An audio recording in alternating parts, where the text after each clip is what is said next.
Welcome to another episode of Clean Talk, the podcast all about infection control and healthcare. Very excited for our episode today. We have an old friend of mine, Dr. Chad Roy, is joining us from Tulane University Medical Center, School of Medicine.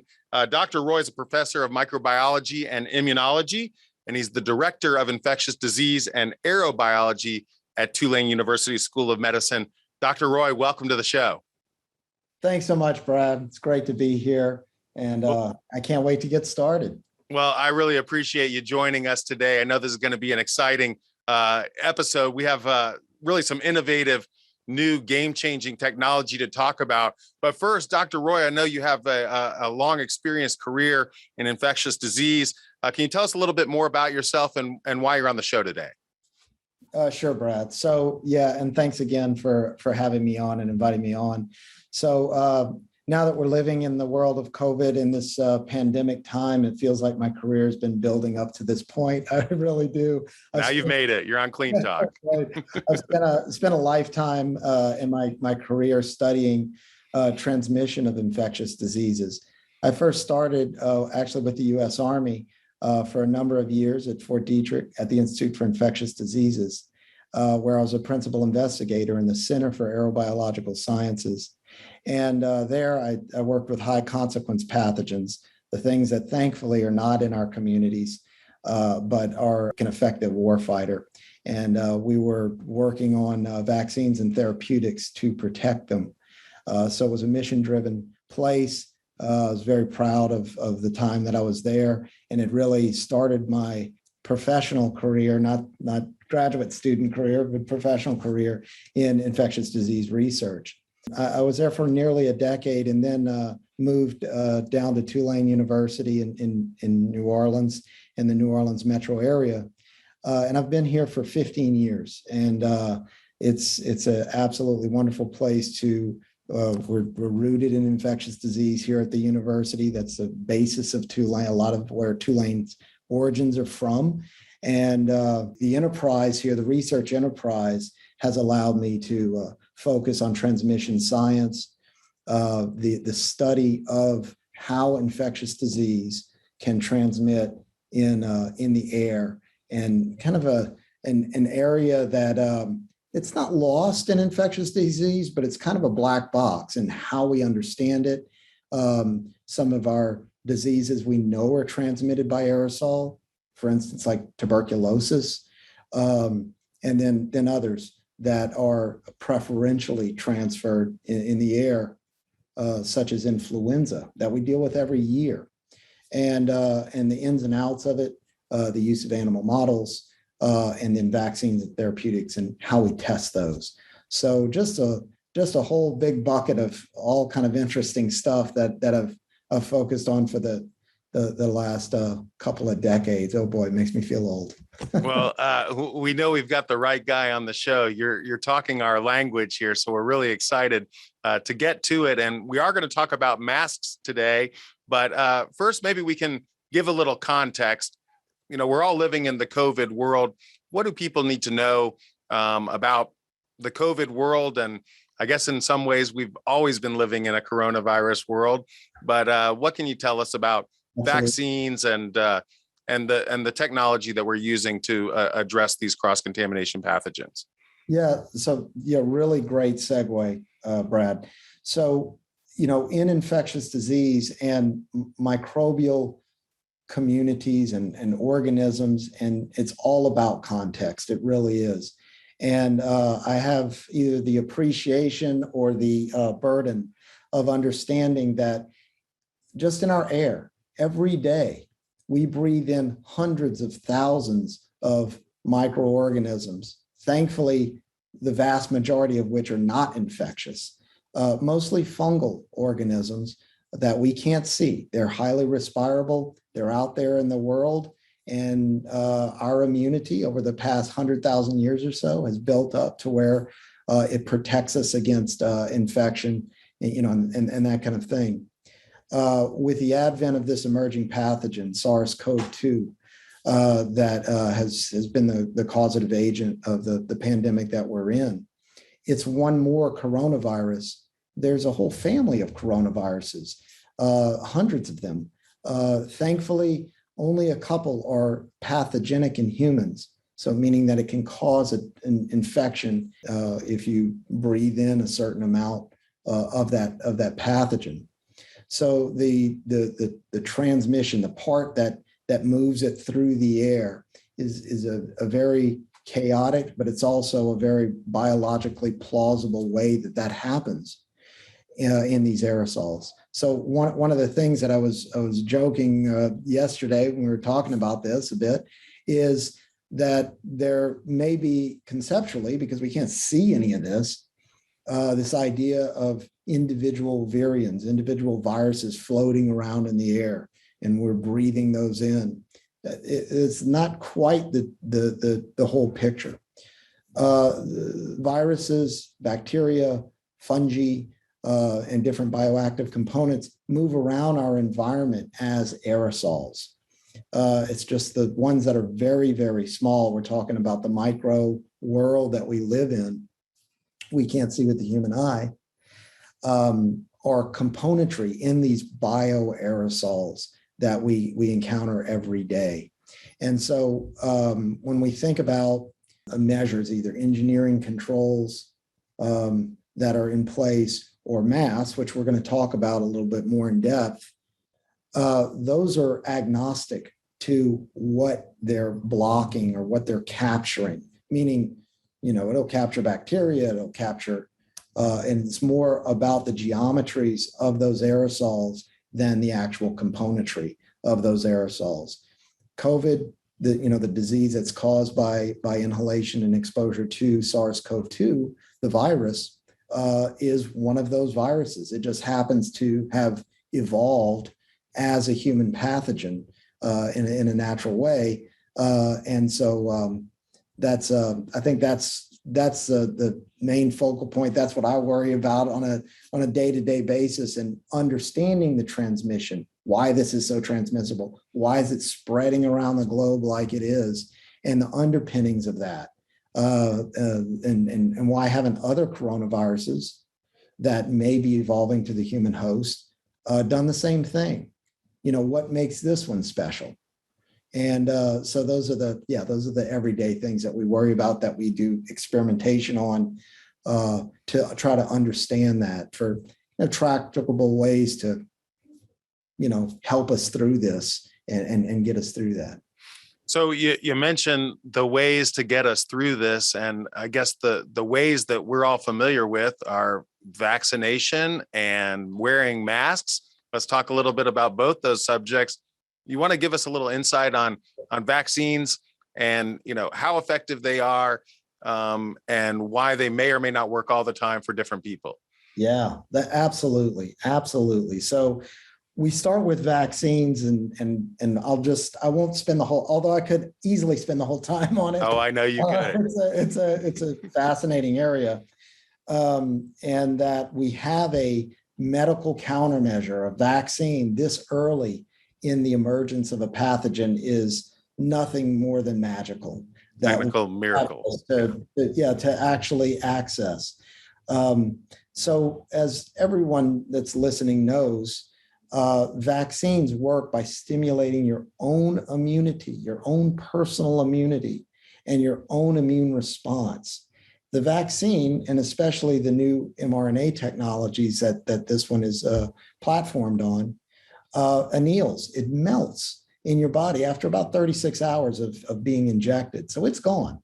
It's not fighting the pathogen. But it's inducing an immune response, right? That's exactly right. And so, we can think of all the consequence of our personal immune response and whether or not it will be protective or not protective to a infectious insult later on after you're vaccinated. It's one of many things that we have. It's part of the collection of all the different public health measures that we have to fight this pathogen. So it makes me think of modern American hero Colin Powell, and how he unfortunately died from complications from COVID. Remember, he was an 84-year-old man that was fighting for his life against multiple myeloma. a terrible cancer that had immunosuppressed him. So the vaccine didn't have the desired effect on someone like that, and he had a poor outcome because of it. So, we need to keep in mind that the vaccine is there for personal immune response, and everybody's an individual, special, just like everybody else in that. And it's been engineered as such. I can tell you it's a great product, the mRNA platform, and that it works in cooperation with things like natural immunity, which we've all heard about, and how that works. Natural immunity is great. If you unfortunately were infected, but you have natural immunity, the mRNA vaccines and vaccines in general are just a programmed way to allow your body to have a very more specific and precision immune response. So we look at it all as kind of a collective, rather than we're going to do natural immunity or we're going to do a vaccine. It's beneficial if you've had COVID to get the vaccine as well, and it'll only increase your chances of a better outcome than a poor outcome. Let me ask you about that. So there is a lot of mixed information out in the media about this. If you have gotten COVID, you develop the antibodies, but you suggest that there's still benefit from getting the vaccine in that situation. Can you explain why that is? Yeah, absolutely. And I, don't mean to go down that rabbit hole, but it's a real part of interest. So when you get COVID, you're absolutely positively going to have an adaptive immune response if you're immunocompetent. And that immune response initially will provide a ton of antibodies, and the quality of those antibodies, that's what's left out of the conversation, is right after you're infected and you convalesce from it, are awesome. They're highly protective and great for that first month and maybe for the second month.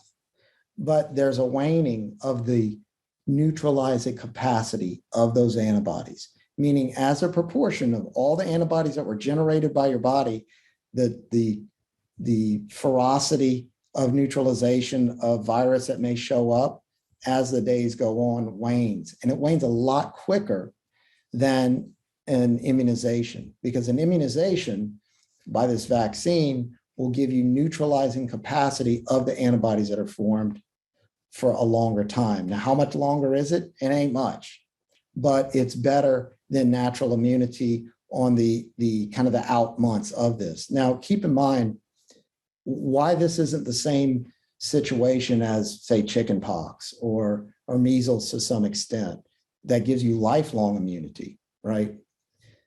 This is a completely different virus. Coronaviruses can reinfect human beings over and over and over. And our immune systems have a very specific response to that. So that's why you have to look at it as a collective. And that's one of the reasons that we can't get immunized right after we've had COVID. Because if we do, then we've got highly neutralizing antibodies already in our body, at least in the first couple of months after being infected and convalescing. So you wouldn't want to get an immunization there. It really doesn't work that way. You got to wait for a little waning of that neutralizing capacity to get that very specific kind of instruction packet to tell your body, hey, this is the type of neutralizing antibody you need for long-lived immunity. So that's something that's been very, it's kind of been presented as a conflicting idea, and nothing can be further from the truth, especially for coronaviruses and other similar viruses. If we think about like norovirus, like the cruise ship virus, the enteric virus that causes vomiting and highly communicable, not by aerosol, thankfully. The same thing is true. We can be reinfected over and over and over with that. And so that's why we don't have a ton of vaccines for things like that, like rhinoviruses that cause a common cold, noroviruses that cause the cruise ship virus. Probably cruise ships don't appreciate me saying that, but that's where they happen a lot of the time. Yes. And now coronavirus. This is a respiratory borne pathogen with that sort of profile where we can be reinfected and that kind of thing makes it even more of a challenge in terms of public health, in terms of control. And ultimately, which is kind of the subject matter of what we're talking about now, is the use of personal protective equipment by the populace, which we haven't done that in the past. Maybe some Asian countries have. You've seen that's very common in those cultures. Sure. Because they have a much closer personal space and that sort of thing. But in Western cultures, you generally haven't seen it. Now we are. Oh, everybody's wearing it. Now where there's mandates, we can't go anywhere without a mask and that kind of thing. So you're saying that the vaccine does not last forever. They're obviously recommending booster shots now. Based on your understanding of the technology, is it fair for me to assume that the boosters will be a regular thing? That will this be an annual booster? What do you say to that? Yeah. So to your first point, the presumption of lifelong immunity or immunity that would sustain and kind of what we call the durability of the immune response was never to be lifelong. And I don't know how that got into the public think, but there was no way on God's green earth that we would get lifelong immunity against a coronavirus. Maybe under, different conditions under a different virus, sure, but not under this. So that presumption is 100% wrong, which I love saying because usually everything's gray. The second is that we, and I say collectively, the scientific community, our world and how we think about this has only been with this virus for about 18 to 20 months. So even though that seems like a long time, it is not. And understanding how it's evolving to the human host. So you've heard of the variants of concern and that sort of thing, and it's more virulent and more communicable. That's a dynamic thing. It's happening right now. Right. So for us to conjure, like they do in movies, vaccines and therapeutics and different things, public health messaging as it relates to these things changing is a nearly impossible task. So I know folks like Tony Fauci, a lot of people beat up on him saying, well, wear masks, don't wear masks. Well, maybe we should wear masks and that sort of thing. He's going on the information that's there, and he's been vilified for it. And it's such a dynamic environment, and it is very unusual, by the way, in the professionals that work in this field of experimental medicine and the field that I work in. I know, just to try to understand how this is evolving to the human host. So will we have a seasonal vaccine to this particular coronavirus? It's more than likely that it will turn in, just like we have with influenza, sure, which changes, which is based on the strains that were predominant circulating the earth that year before. So it's an educated guess, but it's a guess on how to build those vaccines year by year. Will this fall into the same nomenclature? Yeah, there's a good possibility that it will. Right now, we're just trying to pull ourselves out of this pandemic so we can get some sort of basis, some sort of stability to move forward. Right now, it's still hair on fire drill, Absolutely. Well, that's great information and great context. And, if the vaccine, even with the technological miracle that it is, isn't effective or is not the right solution for an immunocompromised person, and if the COVID virus is mutating and evolving, and if the vaccine doesn't last and we have to keep getting new vaccines, I sure hope the masks work. What can you tell us about the masks, Dr. Roy? I should tell you, I went in and I talked to my doctor and I said, Doctor, do these masks really work? And he said, how should I know? I'm not a politician. We're not politicians here. We're here to talk about the science. Dr. Roy, do the masks work? Tell us how they work and how they can protect us. All right. So everybody needs to dream back to high school physics for just a little bit and forget for once the pandemic. So, masks are great as a personal protective measure to lessen and reduce, but not eliminate your exposure to all kinds of things floating in the air. And I'd mentioned it earlier. These are agnostic measures by which we can reduce the microbial load that we breathe in. None of us, or maybe a few of us, but none of us live in a bubble. Okay, we live in a relatively dirty world. Thankfully, the human immune system takes care of us and is ready to, take care of the things that we breathe in. And like I mentioned before, 99.999% of the things that you come into contact with in the microbial world are non-pathogenic. So even though you're exposed to them, they're not going to cause human disease. That being said, we've got kind of two major categories of masks that we're using right now during this pandemic. We've got the cloth masks, the surgical masks, that everybody is wearing, and then we have the N95s, the ones that will block a 95% of aerosols 0.3 micron and above that are non-oily. That's the official designation. So let's talk a little bit about the surgical masks. That's the vast majority of what people are wearing, cloth masks. So most of the listeners, I'm sure, have heard that these masks do not protect you from ambient aerosols. Meaning, if you go into a low ceiling restaurant that's poorly ventilated with a bunch of coughing patrons and you're wearing a surgical mask, you have zero protection from those ambient aerosols that may or may not contain virus. Zero. And the reason being is that the air that we live in works just like water. And so when you inspire, when you breathe in, those spots around the nose and the chin that all of us pull that mask, the gaps in the mask, so we right? can breathe. That's right. exactly where the airflows are going to go. And these particles are so small as to not be seen by the human eye that they go right to the area of the lowest pressure around your breathing zone. So the vast majority of those particles will make it through that the gaps. Those gaps. Yeah. Now, why do we wear them? Is the question. Why are we wearing these surgical masks?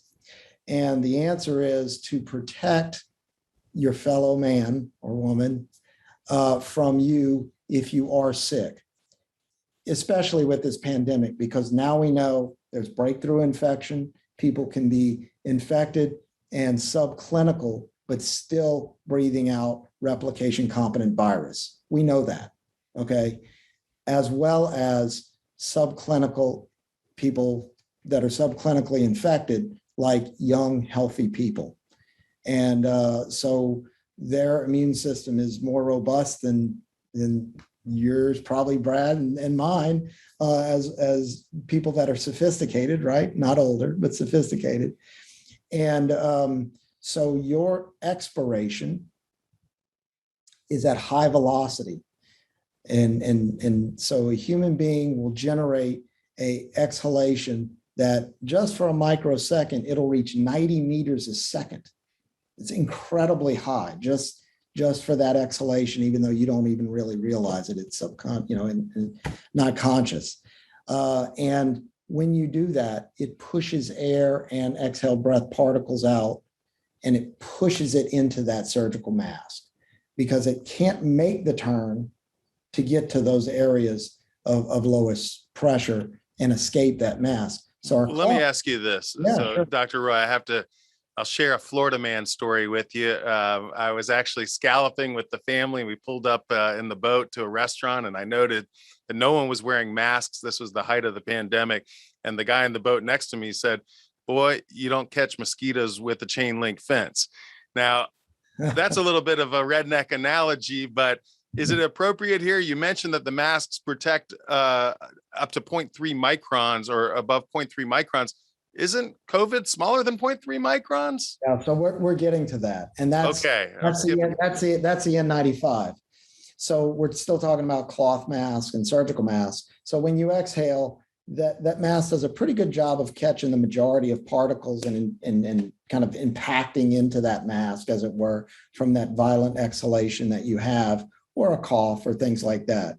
So that's a public health measure that we're wearing to reduce spread as it relates to people that don't know that they're infected, okay? Which could be a lot of us. We don't know because of the nature of this disease.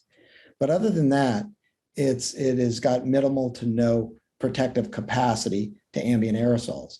Now, to your point, Brad, on N95s. So why are some people wearing N95s? Well, N95s and what they're made up of, the matrix, the substrate that N95s are made up of, are such that you have to pull air through it and the fit around your face. And when you pull air through it, that matrix is engineered to catch all particles of 0.3 micron and above that are non-oily. And I say that because it has some thermospun polypropylene in there and cellulose. Now you can feel if anybody out there, which I'm sure they have, has worn an N95, it's hard to breathe through them. They're not very comfortable. Oh, and a half hour breathing through an N95 is I know I get worn out from it, but you're providing the energy to collect those aerosols. Similarly, when you breathe out, it's pushing out. That's why you can't wear the N95s with the little exhalation valve on airplanes and that kind of thing, because it's not protecting others from you if you're sick. And so it's collecting those particles coming out of your mouth if you are sick the other way, and it's collected in that substrate. Now, you're 100% right, Brad. The actual virus is 110 nanometers in diameter. It's very, very small. It's much, much smaller than a 0.3 micron aerosol. But if you remember, when we started out this conversation, I talked about viruses moving in the air. They cannot, especially coronaviruses, because of their morphology, how they're built, cannot move in the air by themselves. They have to be a constituent of a bioaerosol that is made up of the exhaled breath particles that you breathe out, or other things, usually liquid and liquid media, whatever that may be. And those particles are still highly, highly respirable, and are caught by an N95, for instance, not necessarily caught by a surgical mask. And there may be multiple components in a single aerosol, including that virus. But it's very, very unlikely that it's moving in the air by itself. And if it is, then it's dehydrated and it's not replication competent. Because remember, viruses are the zombies of the microbial world. They're not alive or dead. They have to get into our cells to replicate and do their thing. And so they're in that way. So they need an aerosol to travel on. And we've heard that using even aerosol disinfectants can actually provide a vehicle in some cases for pathogens to travel, which is contradictory to the intent, right? Yeah. And it's real, and a lot of this is, you have to think about it in a theoretical sense, even though that's what's taking place, because we can't see any of this. There's no empiricism around that. That's one of the things that my laboratories here really focus on, is to try to get at that and get some empiricism behind how long do these things last in aerosol, like coronaviruses. Last year, we published a paper that showed that they can actually survive up to 16 hours in aerosol suspensions and maintain replication competence. Of course, that was done in the dark. So once we added light to it, then it lasted about a minute.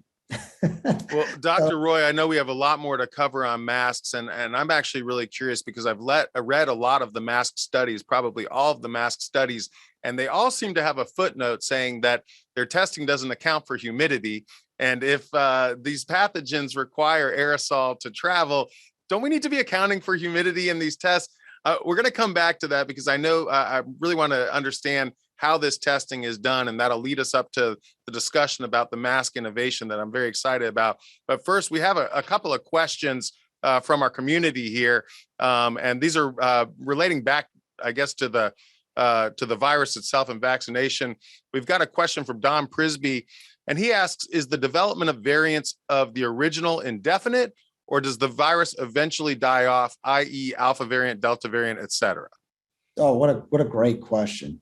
Yeah, so coronaviruses, and you need to do a disclaimer, I'm not a virologist. So okay. I work with a lot of talented ones, however, is a hyper mutator. So as this coronavirus adapts to the human host, as well as other mammalian, animals out there, it will mutate. That's something that's natural. It's in kind of the RNA of that virus to mutate. And that's why we have variants of concern that are emerging. Whether or not those variants of concern are more virulent or more transmissible is really up to the kind of the population and how they mutate as they're developing into the human host. So you can think of it as a horse race. It's a great way to think of it. And so when you're, say, exposed and infected, okay, you're usually exposed with a mix of different mutations. You're not mixed with a homologous, one particular strain. And usually the biggest advantage over one mutant over the other, if we look at the beta or even delta, which is probably a better example, the one advantage that mutant has is the replication speed and efficiency in that human host. So in a horse race, if you've got a faster horse, who's going to win, right? The faster horse is going to win. And so as all of these heterologous strains that you're exposed to are mutating and replicating in the human host, there's going to be a winner. And what you passage to the next individual innocuously is that number one horse, the one that's most efficient in replication. So if you think about it that way, and then you think about it on the grand scale epidemiologically, we have predominant mutants that come out in our population, like B117 or the beta that came out in the UK, just in a little part of the UK, and then it just exploded onto the scene because it was more efficient than our archival strain that started this whole mess in the first place. So that's the easiest way to think about it. Do we have an end game there? Yeah, probably so. It's a combination of public health measures to reduce infection so that process doesn't even start, but that has to be done, on the grand scale rather than just, in pockets, because pockets of, say, folks that are still susceptible to the virus is a perfect petri dish for that terribly complex process to take place, new mutants to occur, and that sort of thing.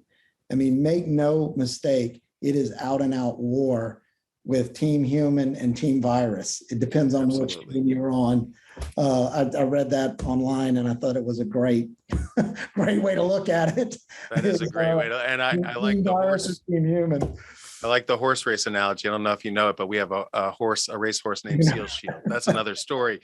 We do have one more question. I want to get to the mask, but we did have a question on the vaccine. Why aren't they testing people for natural immunities before they vax if the vax can have a negative impact? And isn't that what we were just talking about? Because even if you have antibodies, they're not forever. How do you respond to that? Yeah.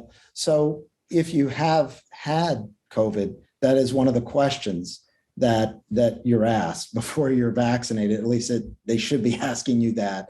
We had a family member that actually had COVID twice, and she was cognizant of it because she was tested and realized that she had COVID. She was about to receive her vaccine, and because she tested positive, we had to wait 3 months. So 90 days until she could receive the vaccine. And so natural immunity is a very, very important part of the overall response to this. But looking at it as a collective rather than an antagonistic relationship is very important. I should also mention, even though it wasn't part of the question, that we have other things as well. We have antivirals that can be used, against this virus in a post-exposure type of way. And we also have biologics, monoclonal antibodies that can be used in a post-exposure way to lessen the disease burden and viral replication. But of course, that's after you're infected. And so those are therapeutic measures that can be used, and they're great and wonderful and that kind of thing. The vaccine is a preventive measure before you're ever sick. And so it's a much more preferable way the vaccine to some extent uses your natural immunity rather than relying on a foreign substance in your body. And that's always great if your own body can fight it and work in conjunction with your natural immunity to do that. I do want to get to the more of discussion about the masks. I also am interested in having that conversation about how this testing is performed to recognize how effective the mask can be, and is the testing methodology sufficient to real world conditions. I mentioned that moisture disclaimer. That has always bothered me a little bit. Help me with that. Yeah. So, right. So, and you realize that I, talked about non-oily aerosols. That's one of the ways that these masks will not work. But it's important to keep in mind that the N95, for instance, it provides a protection factor. A protection factor is defined as an ambient concentration of anything outside the mask to your breathing zone inside the mask. The N95 assures that you have a protection factor of 10. So if you have 100 of something here, then you're going to have 10 times less of that 100 here inside your breathing zone. And that's what that substrate of the N95 provides. And it does that in an agnostic way. So it's going to prevent all aerosols from getting in, not just virus. We're just using it in this pandemic, because it's there. It's useful in that manner. The testing that goes into the testing of this mask is done just like that. It's tested against aerosols of one form or another, not necessarily viral aerosols or aerosols that contain virus, because it's the same aerosols. And that may be a little off-putting for some of you listening, but it's all about the physical removal of the particles, the aerosol particles from the airstream. Less so about the virus that may or may not be in those particles. So the N95s are tested to assure that, and that's how they define the limits of its protection. So you can test the effectiveness of these masks. In summary, the cloth masks are not effective at protecting yourself, as we've covered. The N95 mask can provide up to 95% filtration of particles 0.3 microns or greater. Is there a better way?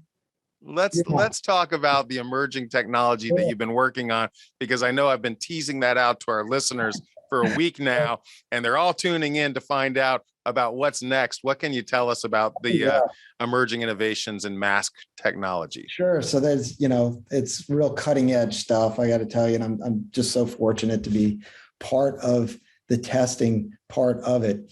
And just to finish up on the cloth masks, those aren't actually tested for particle removal. They adhere to a standard, which is face coverings.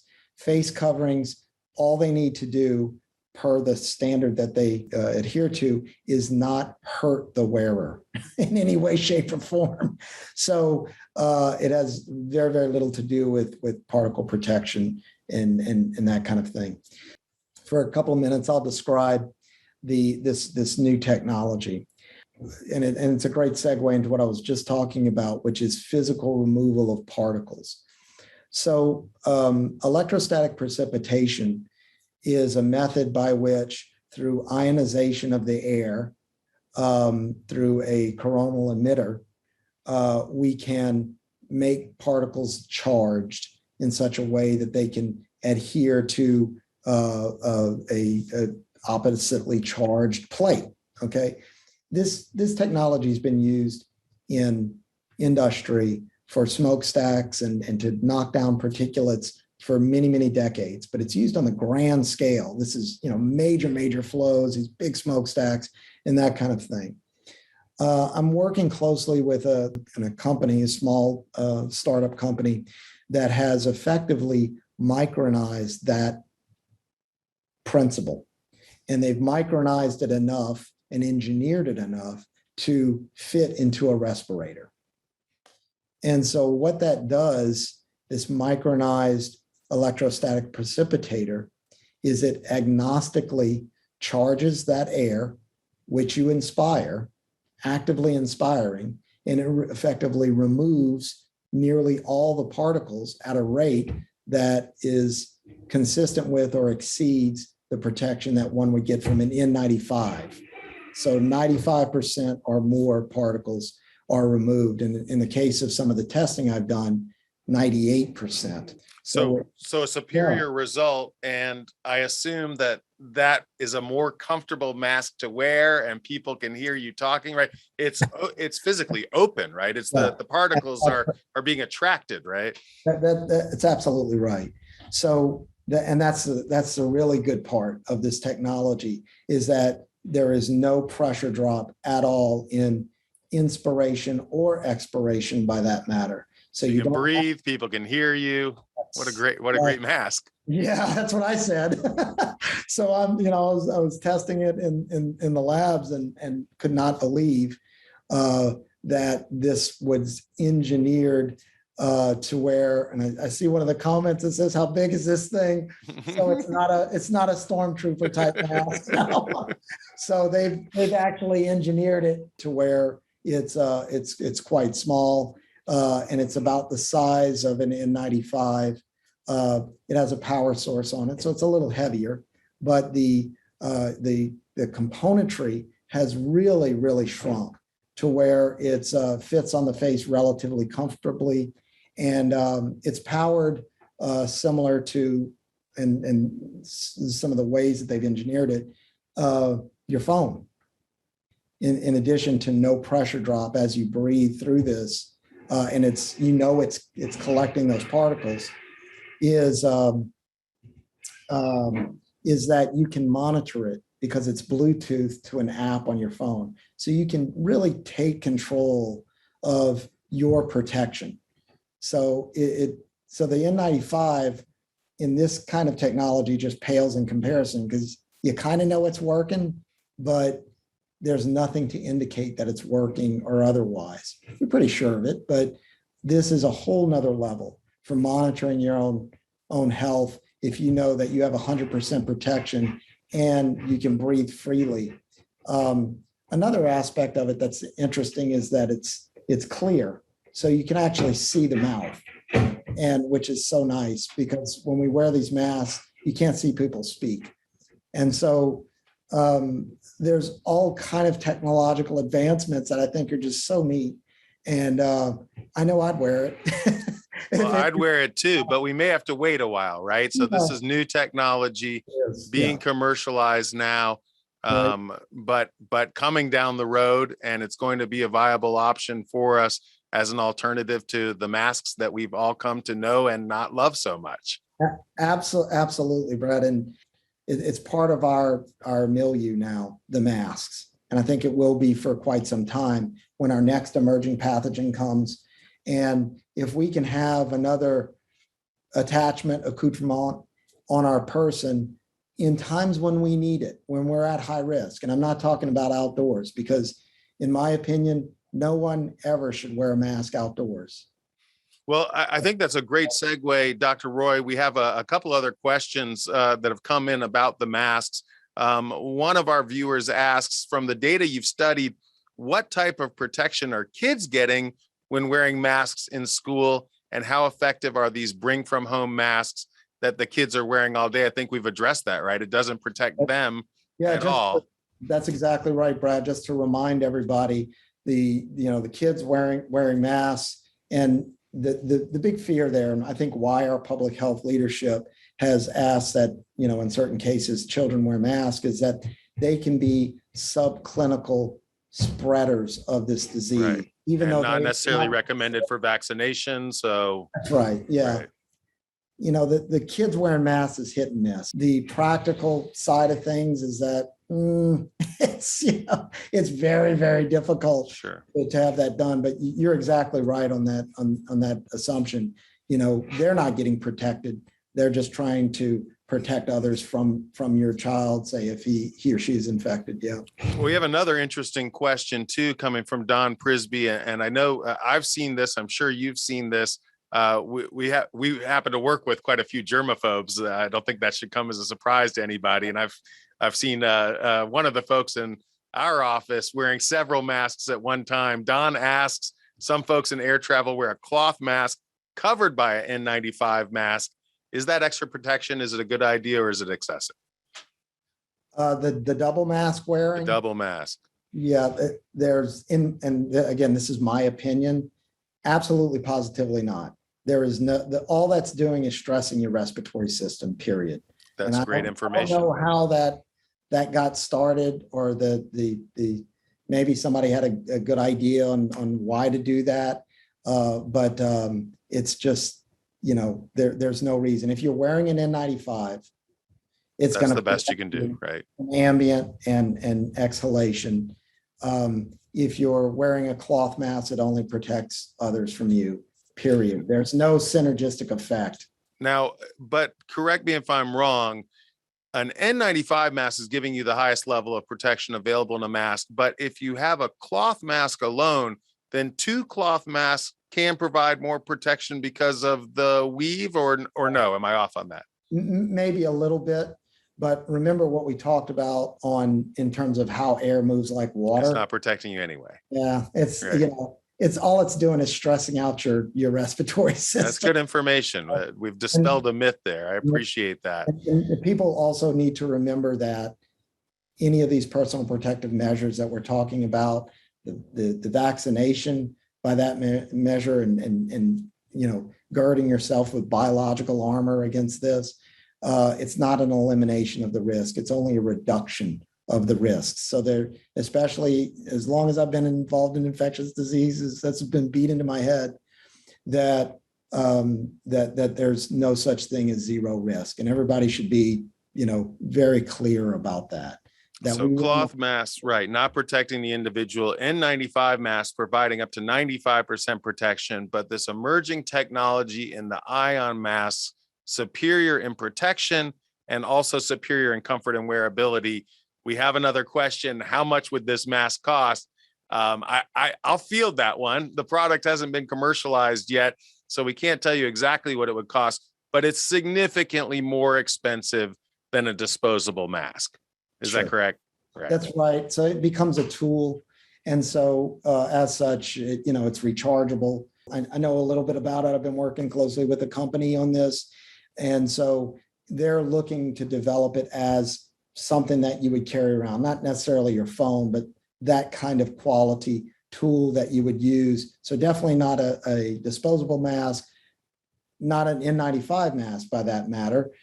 And I can't imagine for the personal device, not the professional device, that this is something that they're developing as well, would be over hundreds of dollars. So this is obtainable. It's not spaceship. But it's one mask you buy one time.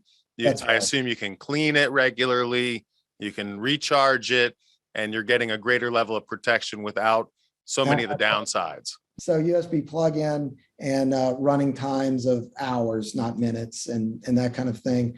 And I'm wishing my best to the company.